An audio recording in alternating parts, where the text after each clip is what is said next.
नमस्कार, नमस्ते बिहार में राहुल ओझा आपके साथ और मैं हूं रुचिका राज आपके साथ। और पटना से बड़ी खबर, जहां निर्माण कंपनी सिंगला के ठिकाने पर रेड हुई है। बोरिंग रोड और मोकामा में छापेमारी हुई है। सेंट्रल जीएसटी टीम की ये छापेमारी हुई। टैक्स चोरी मामले में छापेमारी की गई। दस्तावेजों और स्टोर की जांच की गई। कंपनी के अधिकारी कर्मचारी फरार बताए जा रहे हैं। तो पटना से इस वक्त की बड़ी खबर, जहां पर ये बड़ी छापेमारी की गई है। सिंगला के ठिकाने पर रेड हुई है, जो निर्माण कंपनी है। बोरिंग रोड और मोकामा में छापेमारी हुई। सेंट्रल जीएसटी टीम की छापेमारी हुई। टैक्स चोरी मामले में ये छापेमारी की गई है। दस्तावेजों और स्टोर की जांच की गई है। कंपनी के अधिकारी कर्मचारी फरार बताए जा रहे हैं। तो बड़ी कार्रवाई इस कंपनी पर, और कंपनी के अधिकारी और कर्मचारी फरार बताए जा रहे हैं। हालांकि इन पर भी दबिश लगातार देखने को मिलेगी। निर्माण कंपनी सिंगला पर यह दबिश दी गई है। कई अनियमितताएं सामने आई। बोरिंग रोड और मोकामा में टीम पहुंची और यहां पर रेड की गई है। सेंट्रल जीएसटी की टीम जो है वो पहुंची और छापेमारी की। टैक्स चोरी मामले में ये छापेमारी हुई है, यानी कि वित्तीय अनियमितता सामने आई है। टैक्स चोरी की गई है। दस्तावेजों और स्टोर की भी जांच की गई है, जहां से कई अहम दस्तावेज भी मिले हैं। कंपनी के अधिकारी कर्मचारी फरार बताए जा रहे हैं, जिन तक पहुंचने की भी कोशिश की जा रही है। तो इनकम टैक्स देने में गड़बड़ी की गई और इसी टैक्स से जुड़े हुए मामले को लेकर के ये कार्रवाई की गई है। जीएसटी फाइलिंग में गड़बड़ी की गई। संजय हमारे साथ न्यूज 18 संवाददाता। संजय, किस तरीके की वित्तीय अनियमितता, कंपनी की तरफ से क्या कार्रवाई?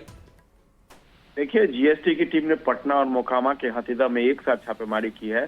हालांकि कितने की कर चोरी है, इस बात की जानकारी नहीं मिल पाई है। यह छापेमारी शनिवार को दोपहर 3 बजे से शुरू हुई और देर शाम तक ये छापेमारी चलती रही है। और जीएसटी टीम की छापेमारी के दौरान कंपनी के जो कर्मचारी और अधिकारी थे वो ताला लगाकर वहां से निकल गए थे। सेंट्रल जीएसटी महानिदेशालय जो है वो सिंगला के कारोबार पर पैनी नजर रखे हुए था।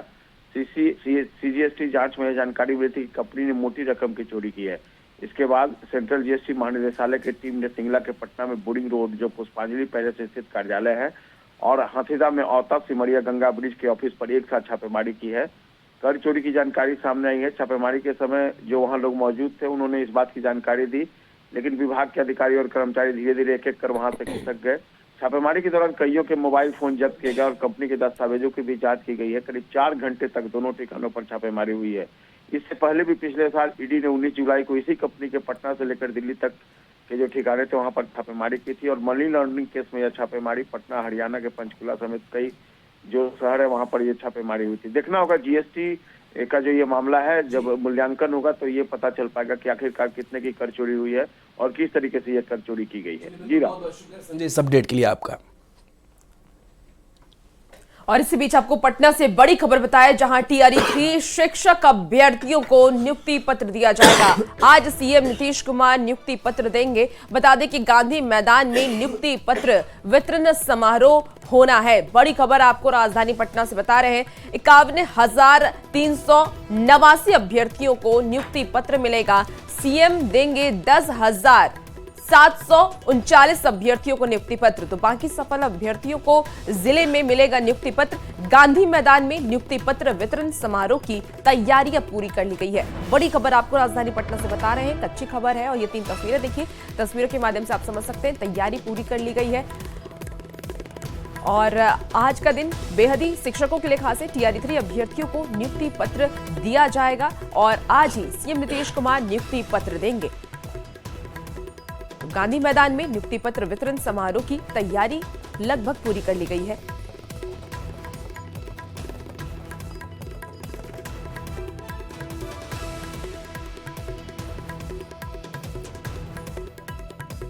बड़ी खबर आपको बता रहे हैं राजधानी पटना से, जहां सीएम नीतीश कुमार की तरफ से नियुक्ति पत्र शिक्षकों को आज दिया जाएगा और इसके लेकर के शिक्षकों में काफी खुशी भी देखी जा रही है। आज सीएम नीतीश कुमार और शिक्षकों के लिए भी खास दिन है। और एक और बड़ी खबर राजधानी पटना से आ रही है, जहां तेजस्वी यादव का एक्स पर पोस्ट हुआ है। नीतीश सरकार पर तेजस्वी यादव ने हमला बोला है। 65% आरक्षण की सीमा रोकने से नुकसान हुआ।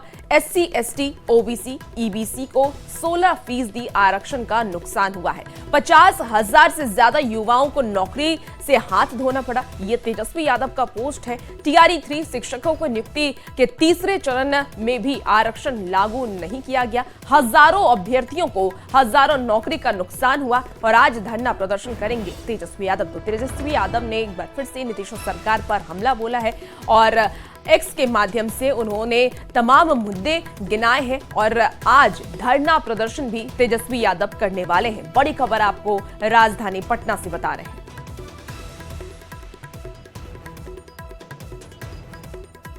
और गोपालगंज के भोरे प्रखंड के रामनगर के राम जानकी मठ में चल रहे 5 दिवसीय हनुमंत कथा के तीसरे दिन बागेश्वर धाम सरकार पंडित धीरेन्द्र कृष्ण शास्त्री ने दिव्य दरबार भी लगाया। वहीं उन्होंने ये भी कहा कि बिहार हमारा है, हम बिहार के हैं और एक दिन और दिव्य दरबार लग सकता है। ये रिपोर्ट देखिए।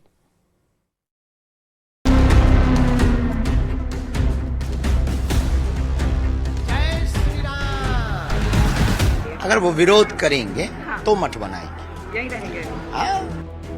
बिहार में कथा रोकने वालों को बाबा बागेश्वर ने एक बार फिर करारा जवाब दिया है। बाबा बागेश्वर ने कहा कि कुछ लोग हमारे बिहार आने से दुखी हैं। इसके साथ ही उन्होंने चुनौती के साथ ये कहा है कि जब तक वो जिंदा है बिहार आते रहेंगे और उन्हें कोई रोक नहीं पाएगा। बिहार आते ही रहते हैं तो लगातार आते ही रहेंगे और अब विरोध कर रहे हैं तो निश्चित रूप से हम जो है कथा सुनाते रहेंगे। हमारी एक आदत है, छेड़ोगे तो हम छोड़ेंगे। हनुमंत कथा के तीसरे दिन बाबा बागेश्वर का दिव्य दरबार भी लगा, जिसमें बाबा बागेश्वर एक एक कर श्रद्धालुओं की पर्ची निकाली और उनकी अर्जी सुनकर उनकी समस्याओं का समाधान भी बताया। बाबा बागेश्वर ने कहा कि जिंदगी भर उनके ऊपर बिहार का कर्ज रहेगा। बिहार उनका है और वो बिहार के हैं। रोहंगिया भारत आ सकते हैं, घुसपैठिए भारत आ सकते हैं, पर एक भारत का ही नागरिक, भारत की बात करने वाला बिहार नहीं आ सकता है। ये हमने उनके मुंह पर उनको जवाब मुंह तोड़ देने के लिए हमारा उद्देश्य यही था कि जो रह गए हैं उन्हें जगाना है। बिहार में हिंदुओं को जगाना है, सनातनियों को जगाना है और भारत को हिंदू राष्ट्र बनाना है। हमारा उद्देश्य सिर्फ इस हित में है कि हिंदू एक हो। बाबा बागेश्वर 5 दिन के गोपालगंज दौरे पर है, जहां वो रामनगर गांव के राम जानकी मठ में हनुमंत कथा कर रहे हैं। लेकिन उनके हिंदू राष्ट्र वाले बयान और बिहार प्रेम को लेकर बिहार की सियासत में उबाल आ गया है। हिंदू राष्ट्र की आवाज कहीं से अगर उठेगी सबसे ज्यादा बिहार से ही पहले। या हम वोट मांगते हैं, हम तो हिंदुओं को एकजुट करने आते हैं। हम तो बिहार में आके भैया फुल एनर्जी में हो जाते हैं। गोपालगंज से संवाददाता विनीता मिश्रा की रिपोर्ट। तुम्हारे बाप का देश है भैया। पटना में जेडीयू दफ्तर में नारी शक्ति सम्मेलन का आयोजन किया गया। कार्यक्रम में जेडीयू नेताओं ने महिलाओं के लिए किए गए सीएम नीतीश के काम गिनाए, तो दूसरी ओर पटना के बापू सभागार में आरजेडी और माई बहन महासम्मेलन हुआ। कार्यक्रम में तेजस्वी यादव ने सरकार बनने पर महिलाओं के लिए काम करने की बात कही, तो राबड़ी देवी ने महिलाओं से वोट की अपील कर डाली। 8 मार्च यानी अंतर्राष्ट्रीय महिला दिवस। महिला दिवस पर पूरे देश में महिलाएं सेलिब्रेट कर रही हैं। जगह जगह कार्यक्रम हो रहे हैं। बिहार में भी 2 कार्यक्रमों की चर्चा हो रही है। पहली जेडीयू दफ्तर में हुए नारी शक्ति सम्मेलन की और दूसरी पटना के बापू सभागार में आरजेडी की ओर से हुए माई बहन महासम्मेलन की। जेडीयू दफ्तर में सीएम नीतीश कुमार ने नारी शक्ति को नमन किया। मैं आप सब लोगों का अभिनंदन करता हूं और बहुत अच्छा है। और आप तो जानते ही हैं कि हम तो शुरू से ही महिलाओं का सीधे आगे बढ़ाए हैं। पहले जो लोग नेता थे कुछ किए हैं। महिला दिवस पर मंत्री विजय चौधरी ने कहा कि बिहार एकमात्र ऐसा राज्य है जहां अंतर्राष्ट्रीय महिला दिवस के लक्ष्य को पूरा किया जा रहा है।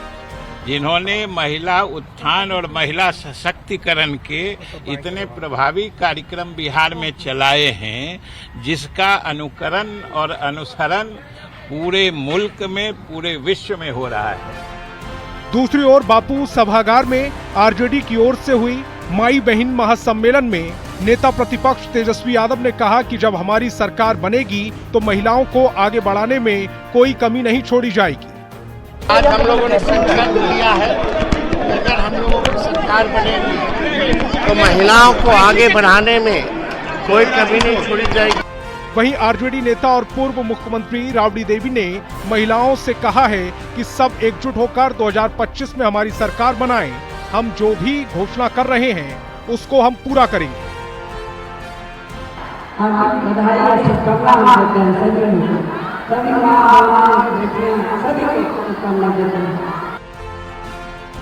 बिहार में इसी साल विधानसभा चुनाव है और सबकी नजर आधी आबादी के वोट पर टिकी है, जो साइलेंट वोट बनकर अब तक नीतीश कुमार के समर्थन में पड़ता रहा है। महिला दिवस पर दोनों ही पक्षों ने अपने अपने तरफ से महिलाओं को लुभाने की कोशिश की है। महिलाओं का ज्यादा समर्थन किसे मिलता है, ये रिजल्ट आने के बाद पता चल जाएगा। न्यूज़ 18 के लिए पटना से आनंद अमृतराज के साथ संजय कुमार की रिपोर्ट। अंतर्राष्ट्रीय महिला दिवस के अवसर पर बीजेपी कार्यालय में कार्यक्रम का आयोजन किया गया। कार्यक्रम में उप मुख्यमंत्री सम्राट चौधरी, प्रदेश अध्यक्ष दिलीप जायसवाल, भीखो भाई दिलसानिया के सहित कई नेता शामिल हुए। प्रदेश अध्यक्ष दिलीप जायसवाल ने यह कहा कि आने वाले विधानसभा चुनाव में बड़ी संख्या में महिलाओं की भागीदारी होगी। पार्टी में भी महिला को बड़ी जिम्मेदारी दी जा सकती है। वहीं डिप्टी सीएम विजय सिन्हा ने यह कहा कि प्रधानमंत्री नरेंद्र मोदी के नेतृत्व में देश में महिलाओं का सशक्तिकरण किया जा रहा है। भारतीय जनता पार्टी के केंद्रीय नेतृत्व का ही फैसला है कि महिलाओं की भागीदारी संगठन और सरकार में हमें करनी है और इसकी शुरुआत अभी हम लोगों ने जो भी सरकार के अंदर कमेटियां बन रही है उसमें महिलाओं को संवैधानिक तौर पे हम लोगों ने उनके लिए पद को आरक्षित किया है। इनको फिर से सजग कर रहा है क्योंकि ये शक्ति का अंबार है और ये शक्ति जिस दिन जग जाएगी मां भारती फिर से सर्वोच्च सिंहासन पर बैठ जाएगा, विश्व गुरु भारत बन जाएगा। बिहार विधान परिषद में राबड़ी देवी पर सीएम नीतीश के बयान से बिहार में सियासी तूफान खड़ा हो गया है। राबड़ी देवी ने नीतीश के बयान पर पलटवार किया है तो आरजेडी और कांग्रेस इसे महिलाओं का अपमान बता रही है, लेकिन जेडीयू का कहना है कि नीतीश कुमार को आरजेडी को बेनकाब करने का पूरा हक है। कुछ मालूम है आप उस प्रक्रिया में हैं। इसके हस्बैंड टूट गए तो अपना वाइफ को बना दिया। देखिए कीचड़ में हमको नहीं जाना है। बिहार विधान परिषद में राबड़ी देवी पर सीएम नीतीश के बयान से सियासी बवाल मचा है। मालूम है एक एक बात हमने बता दिया। विधानसभा में आरजेडी की महिला पार्षद के सवाल पर सीएम नीतीश भड़क गए। सीएम ने पूर्व सीएम राबड़ी देवी को भी लपेटे में ले लिया। अब सीएम के बयान पर राबड़ी देवी ने पलटवार करते हुए बड़ी बात कह दी है। कुछ मालूम है आप उस प्रक्रिया में हैं। इसके हस्बैंड टूट गए तो अपना वाइफ को बना दिया। अरे ये सब कोई मतलब है जी?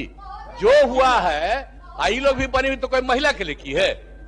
ये सारा का सारा काम महिलाओं के लिए कितना हुआ है मालूम है? एक एक बात हमने बता दिया। कल जिस तरीके से मुख्यमंत्री ने आपको सदन में जिस तरीके से आप पर आवाज किया, बोला देखिए कीचड़ में हमको नहीं जाना है। राबड़ी देवी पर सीएम नीतीश के बयान से बिहार की सियासत सुलग गई है। तेजस्वी यादव ने सीएम के बयान की निंदा की तो कांग्रेस ने भी सीएम के बयान पर सवाल उठाए। वहीं जेडीयू का कहना है कि नीतीश को हक है कि वो आरजेडी को बेनकाब करे। राबड़ी देवी जी तो आपसे पहले और संयुक्त बिहार की मुख्यमंत्री, उम्र में बड़ी, रिश्ते में बड़ी और रे तू करके भाषा छीनी। इस प्रकार का वर्ड नहीं बोलना चाहिए। जब आप एक तरफ कह रहे हैं कि महिलाओं का सम्मान करते हैं और एक तरफ माननीय मुख्यमंत्री, पहला मुख्यमंत्री बिहार की महिला आदरणीय राबड़ी देवी को इस प्रकार से बोल रहे हैं तो कहां से आप सम्मान कर रहे हैं? नीतीश कुमार जी ने वही कहा है जो सच है, इसलिए कि ये इस बात को नकारा नहीं जा सकता है कि लालू जी जब चारा घोटाले में जेल गए तो उस समय में राज्य में कई बेहतर विकल्प हो सकते थे, लेकिन उन्होंने राबड़ी जी को राज्य का मुख्यमंत्री बनाया। तो उन्हें ये हक है कि वो बिहार की जो उस दौर की दुर्दशा है उस पर वो अपना स्टैंड ले और उन्हें बेनकाब करें। महिलाओं के लिए सीएम नीतीश कुमार ने बहुत काम किए हैं। चुनाव में सीएम नीतीश को महिलाओं का जबरदस्त समर्थन मिलता है। इस बार पक्ष और विपक्ष दोनों की नजर महिलाओं के साइलेंट वोट पर है। ऐसे में राबड़ी देवी पर सीएम नीतीश के बयान के बहाने वार और प्रहार तेज हो चुका है। न्यूज 18 के लिए पटना से शैलेंद्र कुमार, रवि एस नारायण, धर्मेंद्र कुमार के साथ दिल्ली से अमितेश सिंह की रिपोर्ट। उन्हीं लोगों के पार्टी में है आप। और बिहार में अश्लील भोजपुरी गाना बजाने पर अब जेल जाना होगा। बिहार पुलिस मुख्यालय ने अश्लील गानों को लेकर के एक बड़ा आदेश दिया है। होली में द्विअर्थी और अश्लील गाने बजाने पर एक्शन लिया जाएगा। भारतीय न्याय संहिता की विभिन्न धाराओं में केस दर्ज कर कार्रवाई की जाएगी। ये रिपोर्ट देखिए।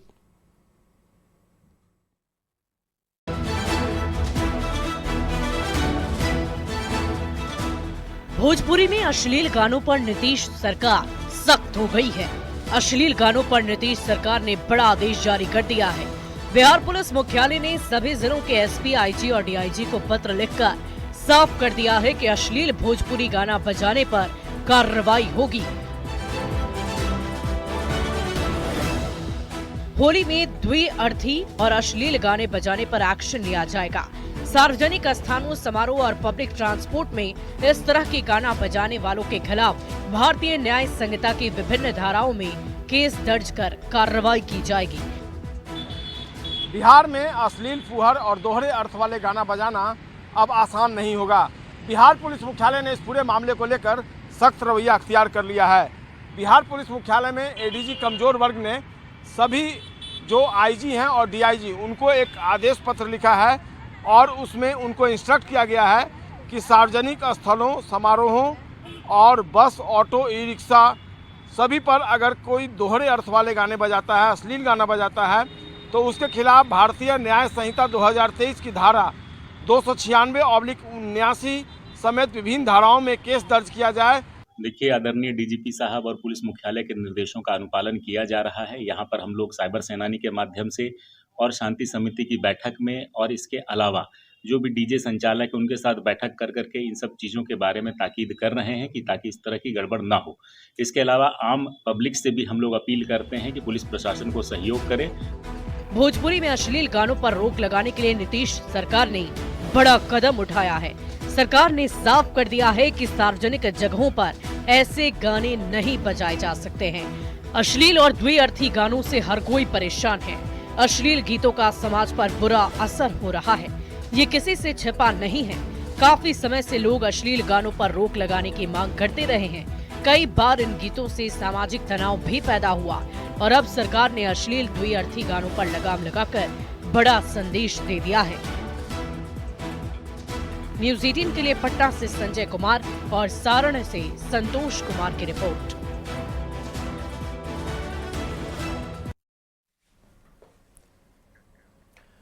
भोजपुरी में अश्लील गानों पर लगाम लगाने के सरकार के फैसले का सभी राजनीतिक दल स्वागत कर रहे हैं। वहीं भोजपुरी गायकों ने भी सरकार के इस कदम का स्वागत किया है। आज महिला दिवस पे बिहार पुलिस मुख्यालय ने एक निर्णय लिया है। भोजपुरी भाषा जो जन जन की भाषा है, जो लोक भाषा है, उसमें जो कुछ लोग ये द्विअर्थी और अश्लील गाने बनाते हैं, उनके ऊपर पुलिस मुख्यालय सख्त कार्रवाई करेगा। ये बहुत ही स्वागत योग्य कदम है। सही मायने में महिला दिवस पे महिलाओं को सम्मान देने की ये बात है। अश्लील गाने, अश्लीलता परोसने पर कार्रवाई के लिए जो बिहार सरकार के द्वारा मामले सामने आए हैं, ये देर से ही सही लेकिन सही फैसले हैं। लेकिन इस मामले में भारतीय जनता पार्टी और जनता दल यू के नेताओं को भी देखना चाहिए कि जो अश्लीलता परोसने वाले गायक हैं वो कहीं ना कहीं सत्ता पक्ष के इर्द गिर्द ही हैं। कि भोजपुरी गानों में फुहड़पन, अश्लीलता व्याप्त की जा रही है, जो कि कहीं से भी उचित नहीं है। पुलिस की तरफ से यह जो कदम उठाया गया है कि ऐसे जो भी लोग हैं जो इस अश्लीलता का प्रचार और प्रसार करेंगे, उन पर कठोरतम कार्रवाई होगी। यह बेहद स्वागत योग्य कदम है। बिहार सरकार के पुलिस महानिदेशक के द्वारा अश्लील और भोंडा द्विअर्थी गीत संगीत के प्रति जो कठोर कार्रवाई करने का निर्णय लिया गया है, मैं इसका बहुत स्वागत करता हूं।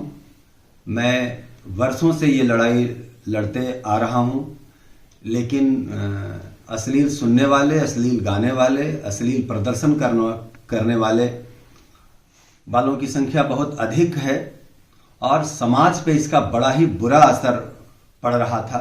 आज महिला दिवस के अवसर पर है पुलिस मुख्यालय की तरफ से ये बहुत ही बड़ा कदम उठाया गया है और हम इस कदम के लिए मैं बहुत बहुत धन्यवाद देना चाहूँगी। लेकिन ये सिर्फ कागजी ना हो, ये अमल किया जाए। ये कागज पे सिर्फ लिखित होने से नहीं होगा, इसके लिए पूरी तरह से कोशिश की जाए कि जहां हम बाहर निकलते हैं, टेम्पू में हो चाहे गाड़ी में हो चाहे या फिर कहीं पे भी डीजे पे जो अश्लील गाने लगातार हम सुनते हैं और वहां से गुजरते हुए अपने आप को शर्मिंदगी बहुत ज़्यादा फील करते हैं, वो चीज़ नहीं होना चाहिए।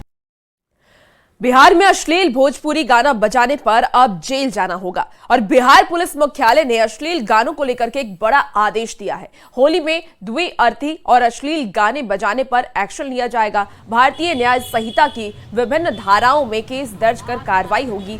आरा में लोगों ने इस फैसले का स्वागत किया है। लोगों ने शराबबंदी की तरह अश्लील गानों पर पाबंदी लगाने की बात कही। लोगों से बातचीत की न्यूज 18 संवाददाता चंदन कुमार ने। अश्लील और द्विअर्थी गाना बजाने वाले अब सावधान हो जाए, क्योंकि इसको लेकर के बिहार पुलिस मुख्यालय ने एक बड़ा निर्देश जारी किया है और जो लोग अब अश्लील गाना बजाएंगे उनको सीधे अब जेल की हवा खानी पड़ेगी। इस वक्त देखिए हम मौजूद है, ये आरा शहर का दीनदयाल उपाध्याय चाय प्रयोगशाला है और यहाँ पर कई लोग मौजूद है। हम उनसे बातचीत करेंगे और जानने का प्रयास करेंगे। प्रशासन द्वारा ये बहुत ही सराहनीय काम किया गया है, क्योंकि जो अश्लील गाना आजकल लोग डीजे पे या अपने घरों में गाड़ी पे बजाते हैं, उससे समाज में उसका बहुत बुरा असर पड़ता है। आप बताइए, अब जो दिवर्सी अश्लील गाना गाएंगे वो जेल जाएंगे? एकदम जरूरी है सर, एकदम जरूरी है। और जो गाना लिखते हैं वो और जो गाते हैं दोनों पर कानूनी कार्रवाई होनी चाहिए। ये धन्यवाद की बात है जो ये जो नहीं ये नियम बनाया गया है, हाँ कि जो अश्लील गाना पर प्रतिबंध किया जाए, ये धन्यवाद के पात्र है। जो लोग अश्लील गाएंगे वो जेल जाएंगे। बिल्कुल, सरकार का डिसीजन एकदम सही है, प्रशासन का डिसीजन सही है और रोक उन लोगों पे भी लगना चाहिए जो इसको गा रहे हैं और जो इसको लिख रहे हैं। समाज पर कितना प्रतिकूल असर इसका पड़ा? अच्छा खासा पड़ रहा है, सोसाइटी इसके चलते खराब हो रहा है। हम तो कहते हैं कि नीतीश कुमार जैसे बिहार में दारू बंद कर दिया, इसी हिसाब से ये जो अश्लील गाना जो गा रहे हैं इस पे भी रोक लगाया जाए। ये दारू से कम नहीं है। जैसे आए दिन जहाँ तहाँ वो दारू पकड़ाते रहता है, ऐसी कंडीशन में जो अश्लील गाना सुने और सुनते हुए पाया जाए उससे सीधा जेल। कितना कि सरकार ने जो निर्देश दिया है और जो गाइडलाइन जारी किया है उस पर अब अमल करने की जरूरत है, क्योंकि जिस तरह से अश्लील और द्विअर्थी गाने से समाज में इसका दुष्प्रभाव पड़ रहा है और खास करके आजकल वैसे गाने बज रहे हैं जिसको आप परिवार के साथ बैठकर नहीं सुन सकते हैं। उन लोगों के लिए ये प्रशासन ने सख्त निर्देश आज जारी कर दिया है और अब जो अश्लील गाना बजाने वाले लोग हैं वो पूरी तरह से सावधान हो जाए, अन्यथा उनको जेल के सलाखों के पीछे जाना पड़ेगा। चंदन कुमार, न्यूज 18 भोजपुर। और फिलहाल रुकेंगे बेहद ही छोटे से ब्रेक के लिए, जल्द हाजिर होते हैं।